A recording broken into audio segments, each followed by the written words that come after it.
Live slow, live it up, watching time go. Planning moves, staying solid to this G code. Get your money, make it big, fuck being broke. Get your money, make it big, fuck being broke. Live slow, live it up, watching time go. Making moves, staying solid to this G code. Get your money, make it big, fuck being broke. Get your money, make it big, fuck being broke. This how it is, the mission's Benjamins. And fuck the drama and the bullshit, we ain't little kids. My circle small, but my riders heart, they never quit. Get your money, keep it gangster, solid, straight legit. Never switch like the real ones that die for this. It's fucked up, but this is truly how it is. I hope you're ready if you're picking this like full of sin. No turning back, I'll represent my vital to the end. Fuck the fakes and the snakes and everyone that hates. I'm not phased, I won't break, bitch, I'll never change. I'd rather die for the homies that live the same. I'd rather die for the homies that live the same. Live slow, live it up, watching time go. Planning moves, staying solid to this G code. Get your money, make it. What's good, G Life? This right here is the Antelope Valley, the 661. And they be getting treacherous right here, my boys. You know what I mean? I know a lot of people like to criticize and critique. Those are people that have never been nowhere and know nobodies, you know. Because if you're from the streets, you would know that this area produces some monsters, you know what I mean? Some down-ass homies, you know, come out of these varrios that stay in the Antelope Valley. And the reason why we're here is to cover the first set when it comes to the doppelganger neighborhoods. This is where we'll be covering the first set. Now, this neighborhood has an interesting backstory to it. But before we get into that, it's the barrio Los Compadres Barrio 3. So Los Compadres Barrio 3 is a neighborhood that's located in several spots. You know what I mean? But they have a stronghold right here in Palmdale. And this Los Compadres Barrio 3 is the same one as the originators that started in the city of Hawthorne. You know, they have came out here to Palmdale since the 90s, have been here, have called it home, and established themselves, you know what I mean? And well respected, and they hold it down, homie. These vatos ain't playing, you know what I mean? Now, you can find them in Palmdale, right there, everything between Avenue Q to 30th. From 30th, I would say, all the way to Palmdale Boulevard. And from Palmdale Boulevard, I would have to say it extends all the way to 35th. So everything that's in the middle is what's considered their barrio, you know, like Avenue Q4, you know, Glenbush Avenue, Pond Avenue, you know, all of that. All of that's, you know, it's what's considered their barrio, you know, close to the elementary as well. You know, it's where you can find this barrio doing their thing, homie, handling their business, you know. These guys are, like I said, homie, they been holding it down right here in Palmdale. Have established himself, has, you know, even established, you know, several cliques right here in Palmdale. You know what I mean? From the criminals to the vagos to the tiny gangsters. You know what I mean? They're well established. And yes, like I said, they are the same ones as the ones in Hawthorne because they originated out of the city of Hawthorne. That is where they're coming from. The reason why it's called Compadres Barrio 3 is because it started off as a biker club, right? That split into three. The Inglewood Compadres, the Hawthorne Compadres, and then you had the Lennox Compadres. They ended up finally splitting, you know, in general as a group, you know, because this was happening around like roughly around the early 60s, you know what I mean? So, we're going way back in time, you know, then those neighborhoods becoming, you know, what is now known as like Barrio Hawthorne, you know, the Waz, the Lennox, and et cetera, et cetera. And then you had, Los Compadres Barrio 3 was the new generation that was coming up, you know, Los Compadres Barrio 3, which was the group that kept the same name, you feel me? So the new generation that was coming up, you know, they, you know, coming out of that area, they were either able to get into the Little Watts gang or the Los Compadres Barrio 3. And that's the name that they stuck by, and that's the reason why they stuck by that name, because it was the third chapter. You know what I'm saying? So then they homies, you know the routine, you know, homies move out, whatever, landed in Palmdale, started recruitment process, bam, homie. And you know, ever since then, they've been well established right there. Now they're not as deep as they used to be right here in the LA area. You know, they're not as large as, you know, they once were back in the days. But they still hold a presence right there. You know what I mean? You can still find them located in their original area. Like I said, once a neighborhood is established,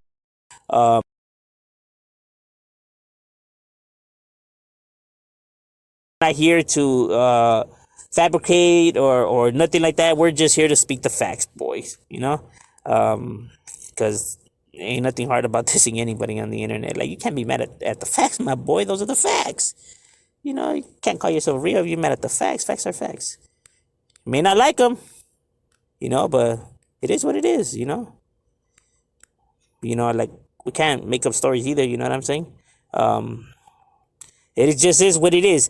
And like I said, they hold a strong, base, and they have no connections to the other Los Compadres barrio. You know what I mean? The one that's in Anaheim. Even though all these barrios over here, the LA based one, and all the ones that in the surrounding areas and in Palmdale, even though they are the same ones, the ones in Orange County have nothing to do with these guys. You know what I mean? They're a different gang on their own. You know what I mean? And I know that people do get them confused because obviously they're written the same name. It's a trip like that. You know what I mean? Like I said, there's so many people just jam packed in there. You know what I'm saying? Like the saying goes, there's somebody out there who thinks like you do. You know what I mean? Who has the ideas that you have.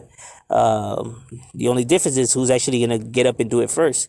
No idea is unique. It's just about who's actually who does it first. And that's actually a real saying. You know what I mean? And it goes for anything. Even names. That's just, it is what it is. But that's what I was told. You know what I mean? And like I said, they were out of this area, out of the Hawthorne area, because a lot of people, did wonder, like, where did they start off and, why they got their name. But yeah, they were biker club. And you're still, the original neighborhood is right here in Hawthorne, was on Manchester to Inglewood Avenue. And from Inglewood Avenue, I would have to say that it extended all the way to close to where the airport's at on Abervista Street. I think that's how you say that street. I think I butchered it. But that's where their original, and then where the freeway's at, towards where the freeway was at. That is their original spot in, their barrio, which they called home. You know what I mean? But now, like I said, they have relocated and established right here in Palmdale, where they hold it down. And like I said, you're able to still find them in these locations. They got real riders, real motherfuckers doing real things. You know what I mean? These guys ain't no chumps. Shout out to the homie Big Toker out of Los Compadres. That's a real one right there, homie. I appreciate it. Solid individual right there, putting it down. And hey, Los Compadres be right here representing, you know what I mean? They putting theirs on the map and still holding it down, strong and proud. But that's what's up with Los Compadres Barrio 3 right there. Now, as we make our way down to Orange County, is where the next doppelganger neighborhood set is located at. And we are going to be heading to Santa Ana. Right here, Santa Ana's a well-known, treacherous area, gang-infested, makes headlines several times. It be cracking down here, you know what I mean? People think of Orange County, they think of this nice place. Let me tell you, homie, right here is no joke. They got some real riders out here in the OC. And right here in Santa Ana, is, like I said, it's full of them. You got all kinds of neighborhoods in this area. But we're going to be heading to the west of Santa Ana to find the next doppelganger set because they are written as West Side Santa Ana Los Compadres. And like I have said, they have no relations to the other compadres that are located in the Antelope Valley nor in Los Angeles. These ones came out of this area, came out of Santa Ana. That's why it's written, while the other ones are written Los Compadres Barrio 3, this one's written as West Side Santa Ana Los Compadres. But you can see the confusion, Los Compadres, you know what I mean? It's written the same, except these don't use the, the tres part, the 3 part. Just Los Compadres, 13, obviously, you know what I mean? And they've been located right here in the west side of Santa Ana since the 80s. So the other neighborhood is a lot way more older, being up since the 60s. And these guys, coming way later. But like I said, time doesn't mean anything because these guys are with the business as well. And there's no beef between the neighborhoods. As a matter of fact, now that they know of each other, it seems they're pretty cool with each other. You know what I mean? They ain't no pedo. It is what it is. It just happens like that sometimes. You know what I mean? That's just how it goes down. But Los Compadres over here, their neighborhood is located what's right there on Rate Street and McFadden, and from McFadden all the way to Bristol. And from Bristol, I would have to say that their neighborhood goes all the way to Edinger. I think that's how you pronounce it. Edinger Street. So everything that's in the middle is where you could find Los Compadres. You know what I mean? Throughout Rene Drive, that stretches through their neighborhood. Because there's all kinds of turns and everything. The geographically over here, it's crazy the way it's set up. It's like all kinds of cul-de-sacs and loops and turns.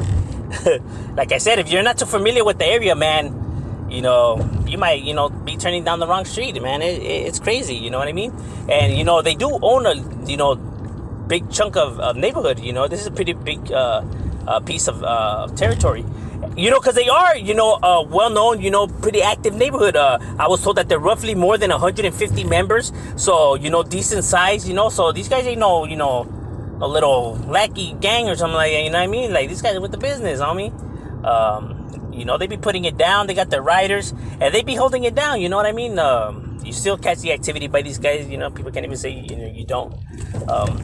The West Side Santa Ana neighborhood holds it down for Santa Ana, for their side, and for Los Compadres, you know what I mean? But like I said, they have nothing, no tie-in with the other ones, just the same name. It goes down like that. But that's what's up with the Orange County, Los Compadres, right here representing, and keep putting theirs on the map, you know what I mean? But that's what's up with West Side Santa Ana, Los Compadres. Now right here, this is the city of Hawthorne / South Central, already borderline. I won't go so in depth because I already covered this neighborhood when I did the cruise that become varrios, which is the barrio EK. EK standing for Evil Clan over here, you know what I mean? And they were a tagging crew that became a neighborhood. Roughly a smaller neighborhood, but nonetheless, homie, they got their riders and they kick it up. They active, you know what I mean? They were a tagging crew, like I said, that stood for a variety of things. But now their main titles is Evil Clan, or Evil Kings, But either those two is the ones that they use, and the one they represent. More Evil Clan than anything. You see it up, And like I said, roughly a little bit more, the more smaller side, they're located in the side, like already right here, like towards the 90th. So like on 99th, on 98th, on 100th Street, 101, like through that area is what's known as their neighborhood. Not a big chunk of territory, but nonetheless, homie, is their barrio. And they hold it down for theirs, you know what I mean?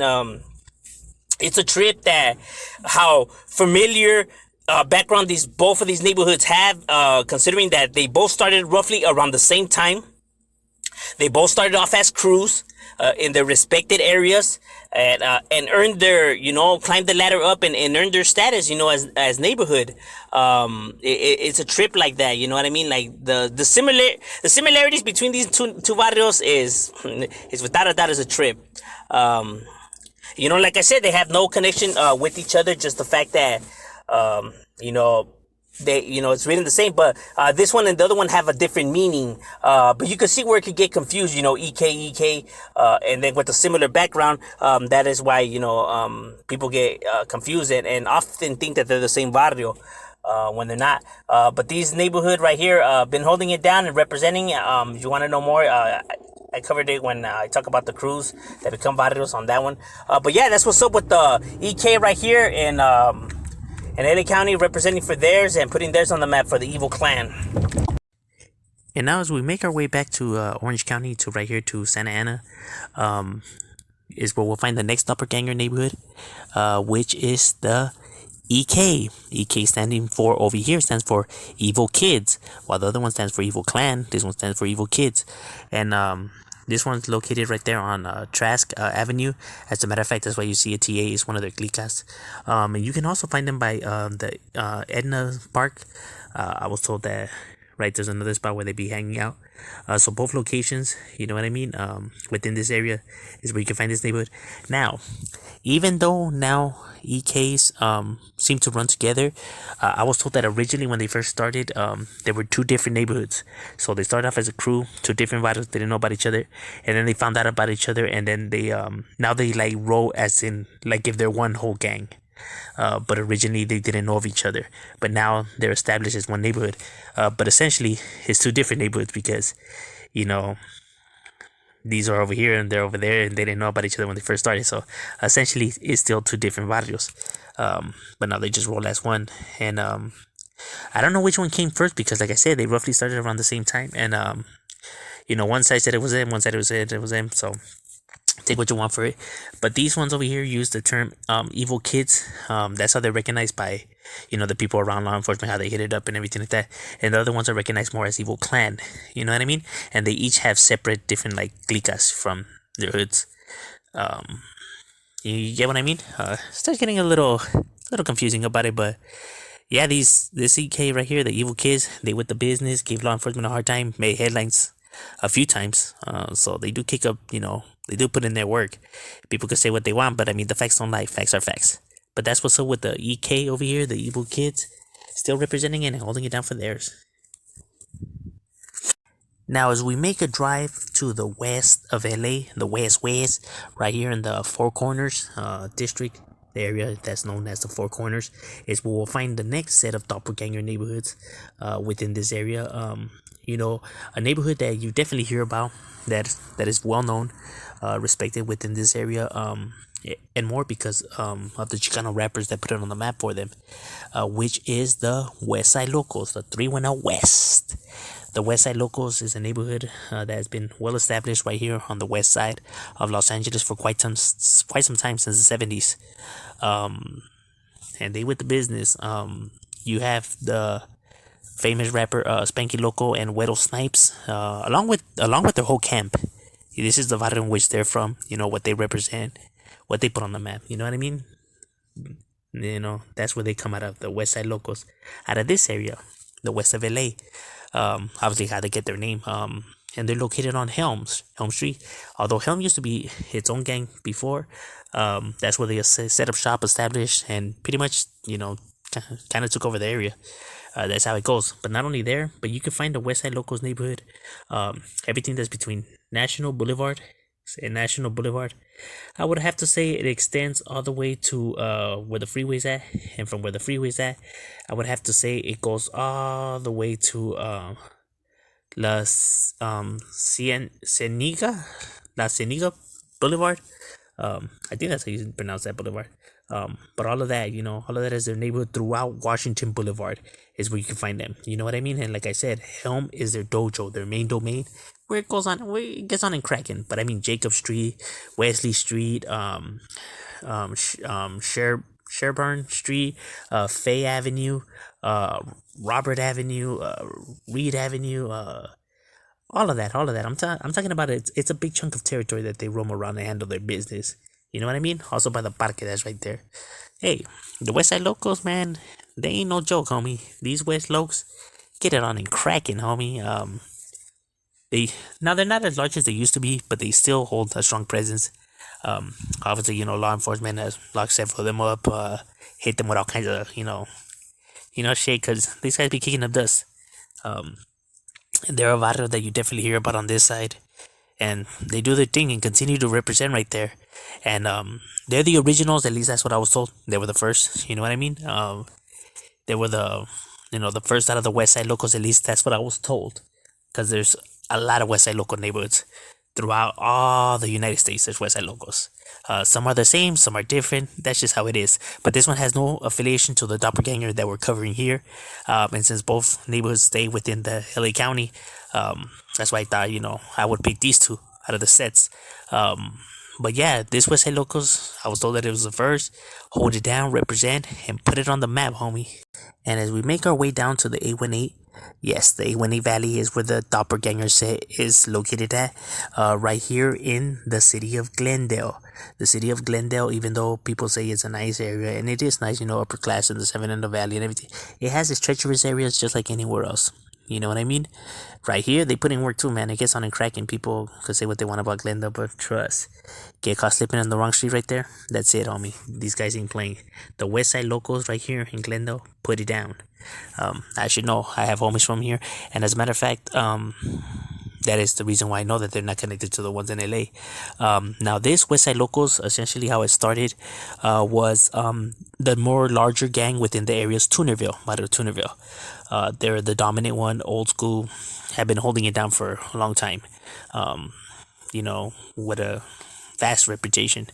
So they were the guys, stomping the area and everything like that, and giving other people a hard time. So this group of individuals banded together to form a neighborhood. Since they were located on the west side of Glendale, gave themselves the West Side Locals name. And at least that's how I was told why they started and how they started. To go at it against the Tunerville gang. They were gonna let themselves in, and it's history from since then. Because Tunerville, although it's now water, they do have a strong presence in Glendale as well. But the West Side Locals, man, they grew in numbers awfully fast and quick. You know what I mean? They grew. You know what I'm saying? With more than 125 members, at least that's what I was told. The Huda recognizes them as a dangerous group, and they're located actually in two different spots within Glendale. Their first territory is on Allen Avenue to Riverside Drive, from Riverside Drive all the way to where the freeway's at. You know what I mean? And then from there it goes all the way to Sonora. And from Glen Oaks Boulevard, I would have to say it extends all the way to where the Fremont Park's at. So everything that's in the middle is what's considered their barrio. So throughout Patterson, Birch, Omar, throughout all of that is their barrio. You know what I mean? Kellogg's, Norden, like I said, a vast amount of territory.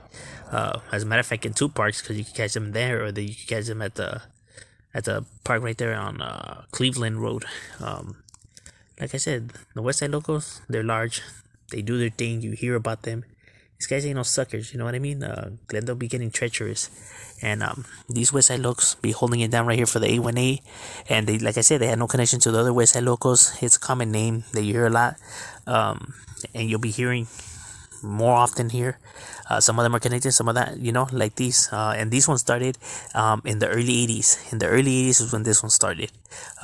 That's at least what I was told. And have continued to represent and put it down for this. But that's what's up with the West Side Locals right here in Glendale.